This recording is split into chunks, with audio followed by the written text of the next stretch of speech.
النکاح من سنتی فمن رغب عن سنتی فلیس منی. وقال النبی صلی اللہ علیہ وسلم تنکح المرأة لأربع لمالها ولحسبها ولجمالها ولدينها فاظفر بذات الدين تربت يداك. وقال النبي صلى الله عليه وسلم إذا تزوج العبد فقد استكمل نصف الدين فليتق الله في النصف الباقي. وقال النبي صلى الله عليه وسلم أربع من سنن المرسلين الحياء والسواك والنكاح والتعتق او كما قال علیہ الصلاة والتسلیم. برادران اسلام، پیارے عزیزوں، بزرگوں اور دوستوں، ہوتا ہے تو اس کی لوگ عزت کرتے ہیں، اور جس کے پیچھے کوئی نہیں ہوتا ہے، جو ناجائز اولاد ہوتی ہے تو وہ پھر طرح طرح کی ٹھوکریں کھاتی ہے، دھکے مارتے ہوئے اس دنیا کے اندر وہ اپنی زندگی گزارتی ہے. تو نکاح کا سب سے بڑا فائدہ نسل انسانی کی حفاظت ہے کہ انسان کی نسل ویسے ہی چلتے رہے جس طریقے سے کہ دنیا پیدا ہوئی تھی اس وقت سے لے کر آج تک چلتی آ رہی ہے. اس کے بعد جو ہے تو انسانی زندگی کا سب سے بڑا فائدہ یہ ہے، اور نکاح کا سب سے بڑا فائدہ یہ ہے کہ انسان کی نگاہ کی حفاظت ہو جاتی ہے، انسان کی شرمگاہ کی حفاظت ہو جاتی ہے، اور انسان اپنی جائز خواہشات کو ایک بیوی کے ذریعے سے پوری کرتا ہے. وہ جائز خواہشات اگر چاہتا تو کسی اور بھی طریقے سے ختم کر سکتا تھا، لیکن اس میں گناہ تھا، اور ایک طرف حلال اور جائز طریقہ ہے، اس میں ثواب بھی ہے. تو انسان کو اس دنیا میں گناہ کرنے کے لیے نہیں بھیجا گیا ہے، انسان کو اس دنیا میں جو ہے تو نیک کام کرنے کے لیے بھیجا ہے. تو سب سے بڑا اور نیک کام جو ہے تو شادی کا ذریعہ ہے کہ اگر انسان شادی کر لیتا ہے تو اس کی زندگی میں ایک نئی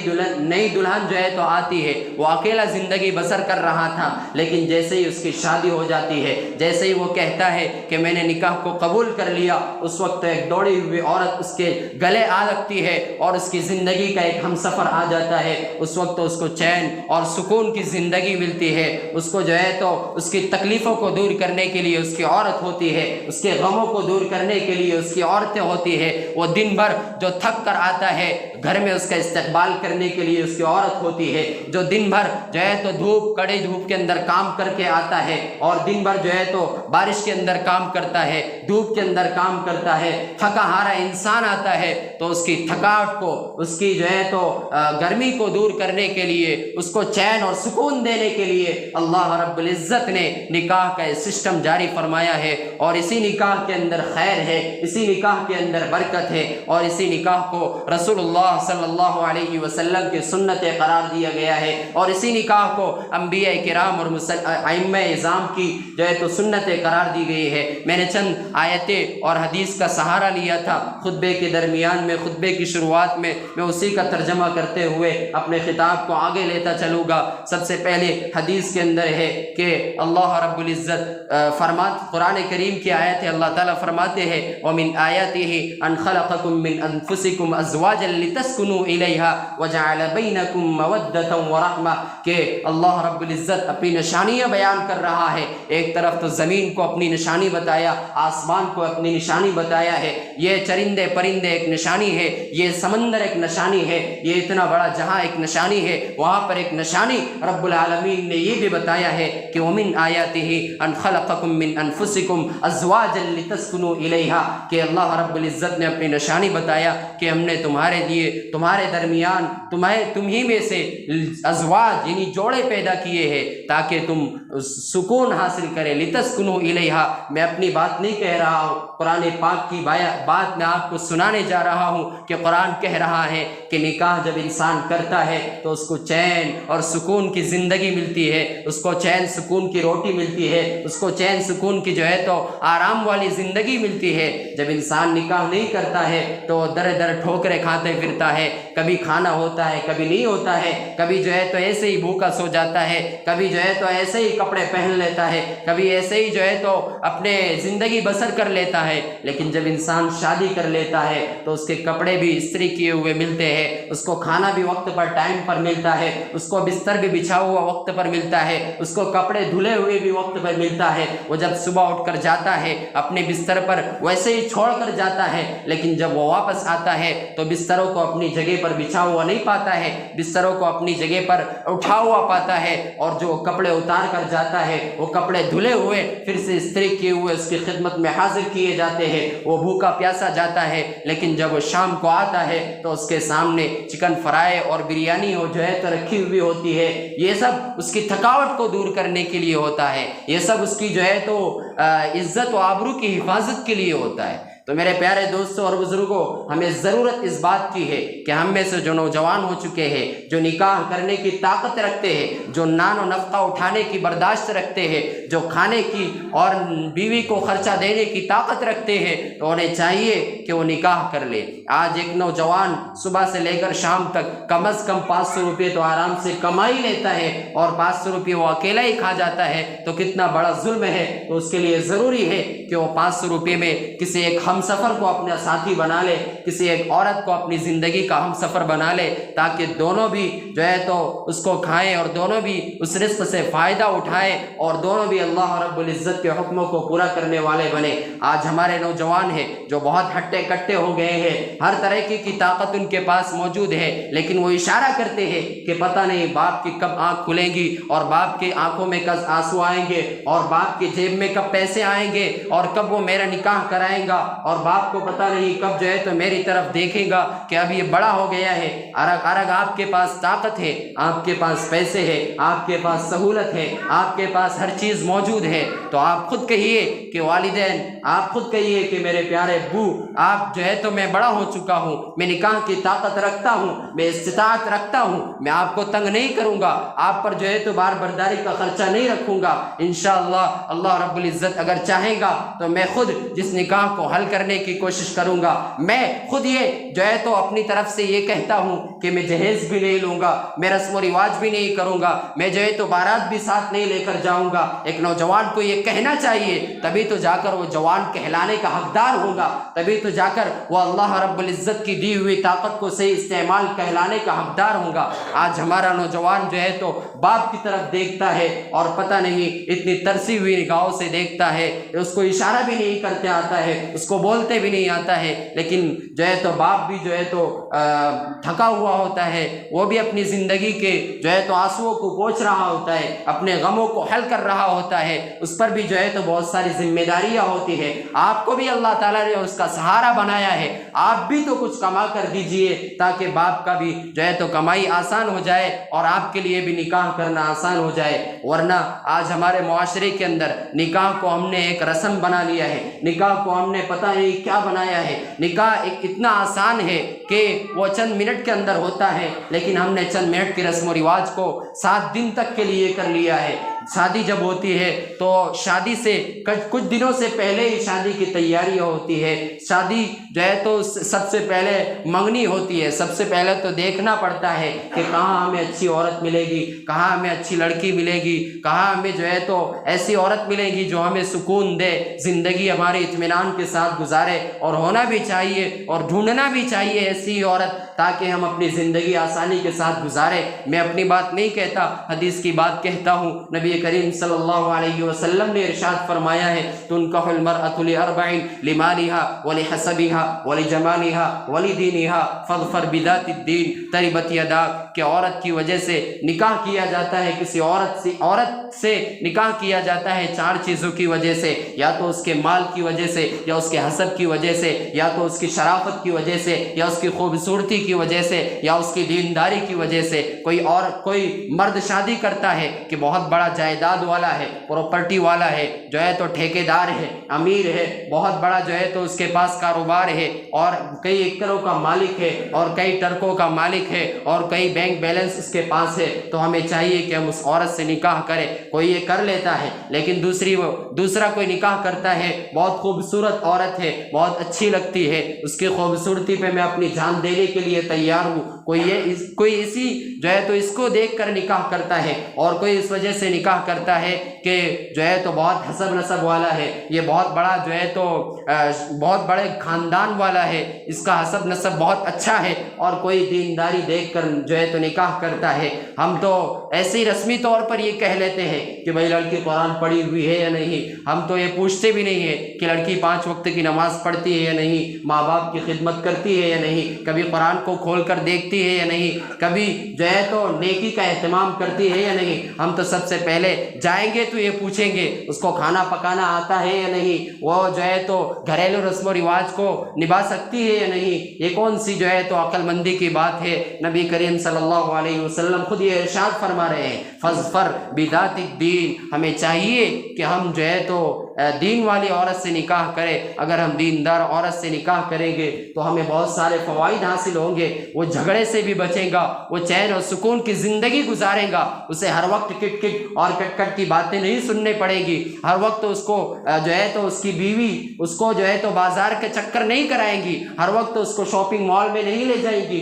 ہر وقت اس کو جو ہے تو پیسوں کا لالچ دے کر جو ہے تو اس کو کمانے نہیں لگائیں گی۔ جو دیندار عورت ہوگی وہ کم پر بھی بسیرا کر لے گی، وہ ٹوٹی جھوپڑی میں بھی رہنے کے لیے تیار ہو جائے گی، لیکن جو مالدار عورت ہوں گی وہ سب سے پہلے کہیں گی کہ میں اس گھٹے ہوئے گھر کے اندر نہیں رہنا چاہتی ہوں، میں اس ٹوٹے ہوئے برتن میں کھانا نہیں پینا چاہتی ہوں، کھانا نہیں کھانا چاہتی ہوں، میں اس ٹھیکرے کے اندر رہنا نہیں چاہتی ہوں، ہمیں تو حویلی چاہیے، ہمیں تو بڑا جو ہے تو بینک بیلنس چاہیے۔ اگر ہم ایسی عورت سے نکاح کریں گے جو مالدار ہے تو پھر وہ آپ کو چکریں کاٹنے لگائے گی، آپ کو جو ہے تو بہت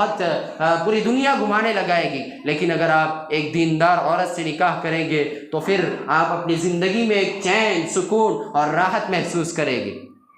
اور یہ چاہیے کہ ہم عورت بھی جو ہے تو ایسی کرے جو جوان ہو، جو زیادہ بچے جننے والی ہو، جو خوبصورت ہو، جو اچھے اخلاق والی ہو، اس لیے کہ اگر ہم جو ہے تو اچھی عورت سے شادی کریں گے، اچھے اخلاق والی عورت سے شادی کریں گے اور جوان عورت سے شادی کریں گے تو وہ آپ کی اچھی طریقے سے حفاظت کرے گی، آپ کی دیکھ بھال کرے گی۔ نیک بیویوں کی چند صفات ہے، اس میں سے سب سے پہلی صفت یہ ہے کہ اس کے چہرے پر حیا ہو۔ جس عورت کو آپ کرنے جا رہے ہیں وہ سب سے پہلے حیا والی عورت ہونی چاہیے، وہ شرم والی عورت ہونی چاہیے، وہ بے شرمے کی طرح پورے جو ہے تو گھر میں پھرنے والی نہ ہو، وہ بازاروں کے اندر پھرنے والی نہ ہو، وہ جو ہے تو بڑے چھوٹوں کا عزت اور اکرام کرنے والی ہو، اپنے شوہر کی خدمت کرنے والی ہو، اپنے شوہر کے لیے جان تک نچھاور کرنے والی ہو۔ ہمیں ایسی عورت سے شادی کرنی ہے، اور اسی طریقے سے اس کی زبان میں مٹھاس ہو، جب بھی بولے شوہر کے ساتھ، جب بھی اچھی باتیں کرے تو وہ میٹھی باتیں کرے، ایسے نہ ہو کہ ابھی بھی جو ہے تو 55 سال ہو گئے ہیں لیکن ابھی بھی کڑوی باتیں ہمارے کانوں کے اندر سنائی دے رہی ہے۔ ابھی بھی بہت ہمارے معاشرے کے اندر ایسے ملتے ہیں، وہ بیچاری بوڑھی بیٹھی ہوئی ہے لیکن اس کی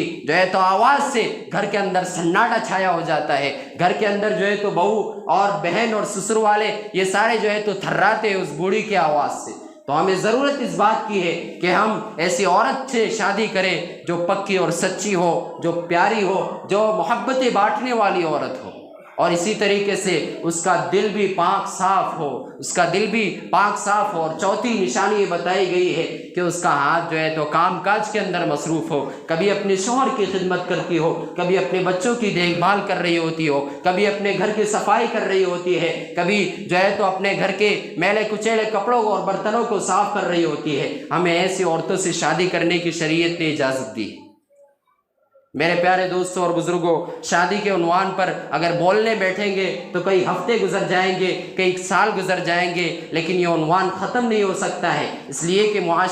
یہ معاشرت جو ہے اسلامی معاشرت، یہ شروع ہی ہوتی ہے شادی کے ذریعے سے، یہ شروع ہی ہوتی ہے شادی کے ذریعے سے۔ جب شادی انسان کرتا ہے اس کے بعد اس کی بیوی بچوں کا مسئلہ ہوتا ہے، اس کی پرورش کا مسئلہ ہوتا ہے، اس کے خاندان کے نظام کا مسئلہ ہوتا ہے، اس کے بعد جو ہے تو بہوؤں کا مسئلہ ہوتا ہے، ساس کا مسئلہ ہوتا ہے، اس کے بعد دیور کا مسئلہ ہوتا ہے، اس کے بعد شوہر کا مسئلہ الگ ہوتا ہے، اس کے بعد اپنے رشتہ داروں کا مسئلہ الگ ہوتا ہے، اس کے بعد اپنے گلی محلے کی عورتوں کا مسئلہ الگ ہوتا ہے۔ یہ مسائل سارے ہیں جو معاشرت کے اندر آتے ہیں۔ ہمیں ضرورت اس بات کی ہے کہ ہم معاشرت کے آداب کو پڑھنے چاہیے۔ جو حضرت مولانا اشرف علی تھانوی رحمۃ اللہ علیہ کی آداب المعاشرت جو کتاب ہے، ہم اس کو پڑھیں، ایک ایک ادب جو ہے تو اس کے اندر بیان کیا گیا ہے، ایک ایک ادب کو اس کے اندر بیان کیا گیا ہے۔ اور سب سے زیادہ ہم قرآن پاک کو پڑھ کر دیکھیں، اور سورہ نور جس کی صبح کے اندر جو ہے جس کی تفسیر چڑھ رہی ہے سورہ نور کے اندر، وہ بھی خاص طور پر جو ہے تو عورتوں کو پڑھ کر اس کی تفسیر اور اس کی تشریح پڑھ کر سنانے کی ضرورت ہے۔ اس کے اندر بھی بہت سارے معاشرتی احکام ہیں۔ میرے پیارے دوستوں اور بزرگوں، شریعت کے اندر سب سے نازک مسئلہ یہ معاشرت کا مسئلہ ہوتا ہے، اور معاشرت کے مسئلے کو قرآن نے بھی کھول کھول کر بتایا ہے، حدیث میں بھی اس کو کھول کھول کر بیان کر دیا گیا ہے۔ تو ہمیں ضرورت ہے کہ ہم جو ہے تو رسم و رواج کو چھوڑ کر، اس کی دیکھا دیکھی چھوڑ کر ہم شریعت کی دیکھا دیکھی کام کرنے والے بن جائیں۔ ہمارے نبی صلی اللہ علیہ وسلم نے 11 نکاح کیے ہیں۔ انہوں نے کیسے نکاح کیے ہیں، کیا جو ہے تو نکاح کے اندر کن باتوں کو لحاظ رکھا ہے، کن باتوں سے بچا ہے، وہ ساری ہمیں پڑھنے کی ضرورت ہے۔ ہمارے نبی صلی اللہ علیہ وسلم کو پوری امت کے لیے نہیں بلکہ پوری دنیا کے لیے آئیڈیل اور نمونہ بنا کر بھیجا گیا ہے۔ ہر کوئی انسان آپ کے نمونے کو اور آپ کی زندگی کے ایک ایک آداب اور اطوار کو لے کر اپنی زندگی کو سنوار سکتا ہے۔ اسی لیے تو انسانوں کی رہبری کے لیے، انسانوں کی جو ہے تو رہنمائی کے لیے نبی کو جو ہے تو انسانوں کے درمیان بھیجا گیا ہے۔ فرشتے کو نہیں بھیجا ہے، جنات کو نہیں بھیجا ہے، کہ ہوائی مخلوق کو نہیں بھیجا ہے، بلکہ ایک نبی کو، اور وہ بھی بشر کی صورت میں بھیجا ہے، انسان کی صورت میں بھیجا ہے، تاکہ انسان جو باقی انسان ہے وہ بھی ایک انسان کی زندگی کو دیکھ کر اپنی زندگی کو جو ہے تو بدلنے کی کوشش کرے۔ وہ بھی انسان ہے، ہم بھی انسان ہیں، ہم بھی نبی کریم صلی اللہ علیہ وسلم کی سنتوں پر عمل کرنے کی کوشش کریں۔ یہ تو بیان کی ابتدا ہے، انشاءاللہ اس کے بعد اور بہت سارے مسائل شروع کیے جائیں گے، جو اگلے ہفتے اس کے بعد ہفتے سب بیان کیے جائیں گے۔ سب حضرات جو ہے تو جلد اذان کی آواز سننے کے وقت فوراً مسجد میں پہنچنے کی کوشش کریں۔ یہ جو ہمارے درمیان جو لیٹ آنے کا جو سلسلہ چل رہا ہے کہ جب خطبہ کھڑا ہوگا یا جب امام نماز کے لیے کھڑا ہوگا اس وقت ہم مسجد میں جائیں گے، یہ اس سے پہلے بیان ہوتا ہے، یہ تو روزانہ کا ہی ہوتا ہے۔ وہی بیان کے اندر کیا ہوتا ہے، وہی فکر آخرت، وہی اپنے کام کو سنوارو، دنیا کی فکر کرو، آخرت کی فکر کرو، یہی جو ہے تو بار بار ہم سن کر پک گئے۔ کیوں جانے کا بیان کے اندر؟ ہم جائیں گے جب خطبہ کھڑا ہوگا، اور جائیں گے جب جو ہے تو امام نماز کے لیے کھڑے ہوگے۔ یہ ہماری سوچ ہے جو ہم کو پیچھے رکھ رہی ہے، یہ ہماری سوچ ہے جو گھٹیا سوچ ہے، یہ جو ہے تو شیطانوں کی سوچ ہے۔ یہ شیطان ہمارے دل کے اندر اس مقدس دن کو بھی، اس مقدس دن کی رحمتوں کو لوٹنے کے لیے بھی ہم کو پیچھے رکھتا ہے۔ بقیہ دن تو ہم پیچھے رہ ہی جاتے ہیں، لیکن یہ جمعہ کا جو مبارک دن ہے، اس مبارک دن کے اندر بھی شیطان ہمارا دامن چھوڑنے کے لیے تیار نہیں ہوتا ہے۔ میرے پیارے دوستوں اور بزرگوں، جیسے ہی جو ہے تو مسجد کے اندر اذان کی آواز سنائی دے، فوراً ہم اپنے کاروبار کو چھوڑ کر مسجد کی طرف جانے کے لیے تیار ہو جائے۔ اللہ تعالیٰ ہم سب کو ان تمام باتوں پر عمل کرنے کی توفیق عطا فرمائے۔ آئندہ ہفتے بھی نکاح کے عنوان پر بیان کیا جائے گا، تمام احباب پہنچنے کی کوشش کریں۔ سبحان اللہ و بحمدہ، سبحانک اللہم و بحمدک، اشہد ان لا الہ الا انت، نستغفرک و نتوب الیک۔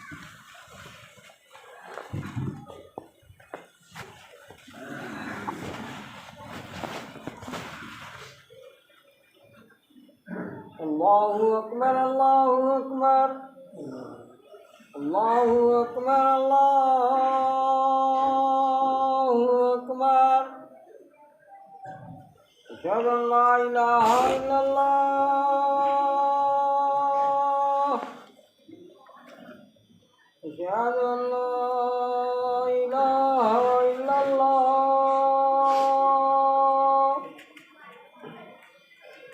اشہد ان محمد رسول اللہ،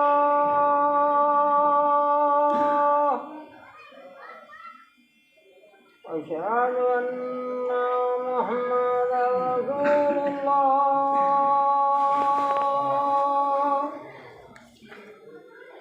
حی علی الصلاۃ،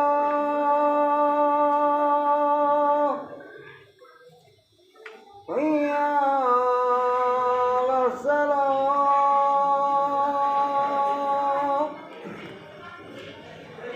حی